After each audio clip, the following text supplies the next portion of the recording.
காட்டில் ஒரு ஓநாய் தன்னை பெரிய புத்திசாலி என கூறிக்கொண்டது. அதன் அருகில் இருந்த மான் மறுத்துப் பேசியது. இரண்டும் சண்டை போட்டுக்கொண்டன.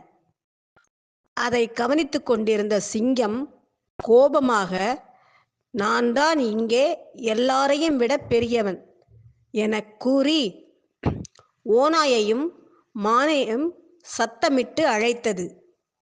சிங்கத்தின் முன் இருவரும் நடுங்கிக் கொண்டே வந்தனர்.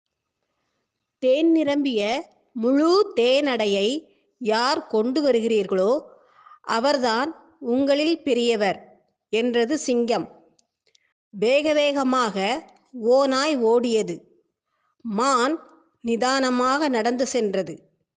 ஓநாய் தேன் நிரம்பிய ஒரு அடையை கொண்டு வந்தது.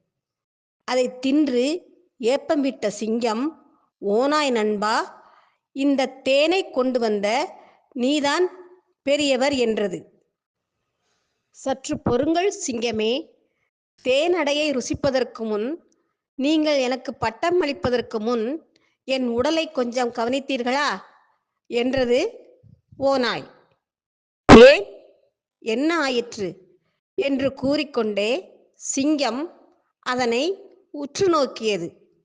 அதன் உடலெங்கிலும் தேனீக்கள் கொட்டிய வீக்கத்துடனும் இரத்தத் திட்டுக்களுடன் சேர்ந்து உடல் முழுவதும் நன்றாக வீங்கிப் போயிருந்தது. "அச்சச்சோ, என்ன ஆயிற்று?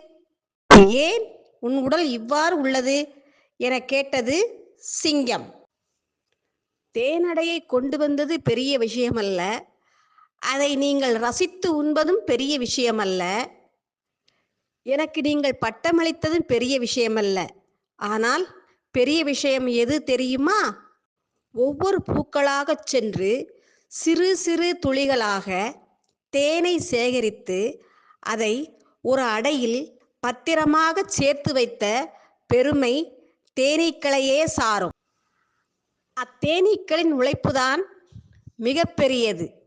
ஆனால் அந்த தேனீக்களின் உழைப்பை விட தங்களின் உழைப்பை யாரோ ஒருவர் அபகரித்துச் செல்கிறார் என்று அவர்களை அந்த தேனீக்கள் ஒட்டுமொத்தமாகச் சேர்ந்து கூட்டமாக விரட்டி அடித்த ஒற்றுமையே உழைப்பின் மகிமையாகும்.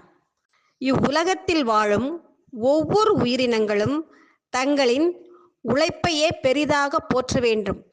உழைப்பு ஒன்றுதான் நம் அனைவரையும் காப்பாற்றும், பாதுகாக்கும், மென்மேலும் உயரச் செய்யும், புகழைக் கொடுக்கும். ஆகையால் உழைப்பு என்பதே மிகச்சிறந்தது. ஒற்றுமை அதன் கூடவே சேர்ந்து வரக்கூடிய ஒரு மிகப்பெரிய செயலாகும் என்று கூறியது.